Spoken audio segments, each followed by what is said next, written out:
Hi everyone, it's your boy Zach, and this is Star Trek Discovery, in which I watch Star Trek Discovery while drinking whiskey, because that's how you do it. So most of this video is going to be talking about Ninja Assassin, which I watched today for the first time in like 10 years, and it was freaking awesome. But it doesn't quite lend itself to videos on this. Whatever, I'll just talk about Star Trek Discovery. So this is Star Trek Discovery Season 2, Episode 7, Light and Shadows. And this is the one where we finally met Spock. So I think these Star Trek Discovery seasons are like 15 episodes, so we're about in the middle. The big thing about this season is the Red Angel, which is probably Spock's mom, Amanda, and looking for Spock, who had something to do with the Red Angel, and we finally found him, and he's, I don't know, basically having a mental breakdown. I thought they were going to lead to him being autistic, which is a kind of interesting, like, symbolic comparison to, the Vulcan concentration on logic. But then at the end, they said dyslexic, which didn't really seem to fit. It was kind of weird. So anyway, this was one of my favorite things about this video, or this episode that I liked so much, and I kept thinking about it over and over again, is that it was 40 minutes long. Now you might say, who cares? But one of the things that constantly drove me friggin' insane with the Marvel Netflix shows is they all had to be like 53 minutes long, even when they very clearly did not have 53 minutes worth of story. So you just get all these padded scenes. I still remember there was a scene where what's her name? Karen Page went to an auction for used office furniture because this was going to lead to some discovery. And it was literally just sitting in an auction for office furniture. I was like, you're gotta be kidding me. So one of the things I always said about the Marvel Netflix shows is like, you gotta look, this isn't like traditional broadcast television where it has to be, 1 hour and it's 42 minutes of, 44 minutes of shows and 6 minutes of commercials. Like, you time it to what makes a good episode. And this is a pretty simple episode. It was a little time vortex and then a little bit of soap opera shenanigans with Spock and his mom Amanda and Sarek and Section 31. And it was good. I do have to say, though, that it's really, really noticeable that they're on a much lower budget in episode 7 than they were on episodes 1 through 3, where they had a different set of showrunners who got fired for overspending. So it's kind of shocking to just remember 4 episodes back and it had a feature film budget, and this one had a BBC sci-fi TV show budget. So there's a time they stayed around Kaminara, which is the planet with the Kelpians and the Baru something from last episode, and they're staying there to do some Star Trek-y things, investigate some tachyons because there's some time travel shenanigans in the local vicinity, and then there's this time vortex. Now here's what was really good and pretty meta. So Captain Pike, they're like, let's move the ship closer, investigate. They move the ship closer, doesn't work. So he says, let's send a shuttle. That's cool. That's a very Captain Picard type of thing to say. And then he goes, and I'm going to pilot it. And he starts making this, well, I was a test pilot and this and that. And everyone's like, no, you're the captain. This is ridiculous. You don't go.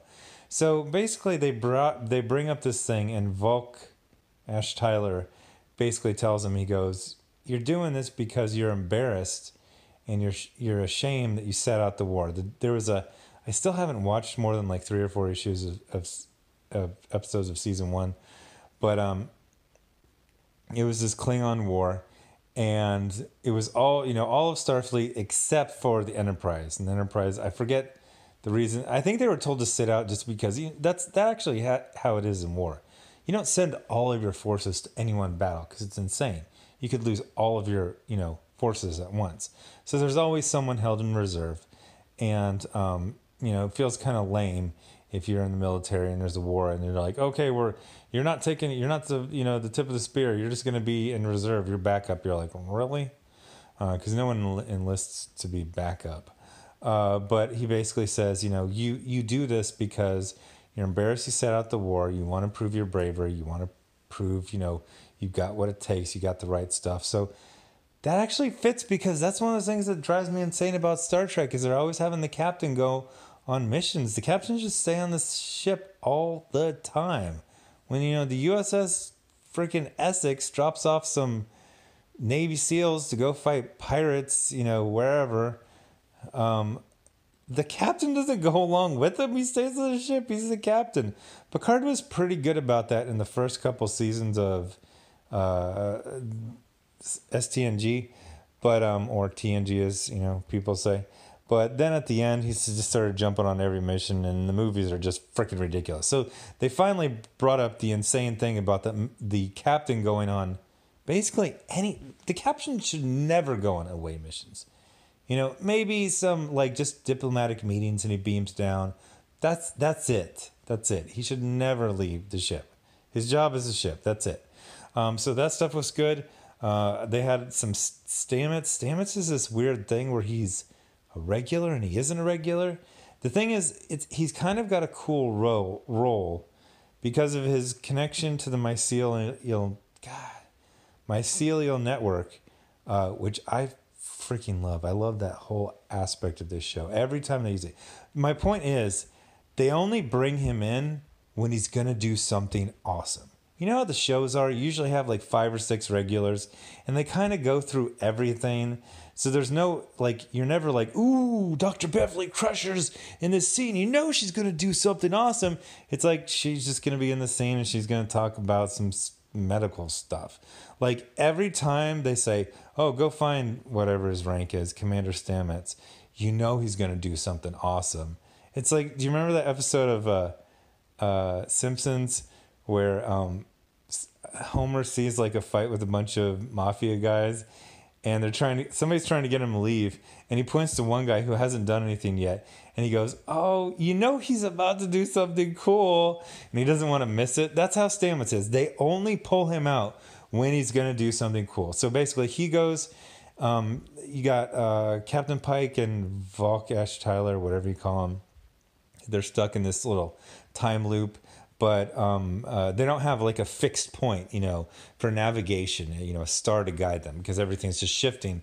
But since Stamets can, I don't know, his consciousness is connected to this something. Basically, the mycelium network is outside of our dimension, so it's basically looking at a hurricane from a satellite, above the atmosphere. You're kind of cool. So he can get in there. His mycelial part of his brain can kind of focus on 2 fixed points, the shuttle and the Enterprise, and he can give that information so they can beam him out. That was really cool. The whole shtick with Burnham and Spock, basically, I don't know, it's not that big of a deal. I mean, they're really, really pumping up Amanda a lot, and they got a good actress to play her, so she's been in 3 episodes so far, and she's obviously more than, mom characters are usually just moms, and she's a really good mom, very protective, but you can tell they're building her up to something else. So I'm pretty sure she's going to be the Red Angel. Red Angel's even got some really wide hips. You get some good shots of the Red Angel, and this actor's got some wide hips, so the thickness gave it away. But overall, it was a good episode. I liked it. It was really short. It was fairly cheap. It was straight and to the point. I liked it. Freaking Captain Pike is awesome. I don't know why. Well, they already did a series called Enterprise. I know they're talking about all these spin-offs. They're going to do Lower Decks, which is a cartoon comedy. They say they're going to do a Giorgio miniseries. I never believed it. there was a Khan miniseries. I don't believe that. They're definitely doing Picard, but Discovery got renewed for the third season, which I'm really happy about. I'm hoping Pike stays for season 3, although they worked him onto the Discovery because they basically said Enterprise has a lot of damage. It's going to be in dry dock getting repaired. Now, stuff like that can take it can take a couple of years, but it would be weird to see him in. I think he's just going to be in this. I think they're probably going to have a new captain for Discovery in the next season. I mean, it could just be Saru. That'd be fine. But anyway, that's about it. Good episode. Go check it out. I'm probably going to start catching up with season 1 again, since my plan was to do like 1 and 1 every week, and I kind of got behind. So probably like a day or so from now, I'm gonna jump on the next episode and try to catch up on season 1. Although it doesn't really seem like you need to. But anyway, thanks for watching, and I'll have I don't know. I don't do videos on this channel every day. There'll be whenever I can think of some. Oh, Ninja Assassin. I'll talk about Ninja Assassin. So Ninja Assassin was freaking awesome. I watched it today. I saw it like right when it came out on VHS like 10 years ago. I didn't think much of it, but it's very refreshing to see movies from 10 years ago because there's like no political correctness, nothing SJW. They're like very simple. It's almost like watching like cowboy movies from the 1950s. It's like, here's the good guy, here's the villain, here's the girl, here's the plot. Let's get to the okay, we're done. Like the movie was like 90 minutes. I love short movies. I like when they don't try to take advantage of your time. So it was really cool. I'm obsessed with the size of the throwing stars and Ninja Assassins. They're like those little personal pan pizzas you get from. They're huge and they do tons of damage. But anyway, it's good. Go check out Ninja Assassin. It's on Netflix. So thanks for watching, and I'll have a new movie subject tomorrow. I don't know. Soon. Every day or so. Thanks for watching. Bye.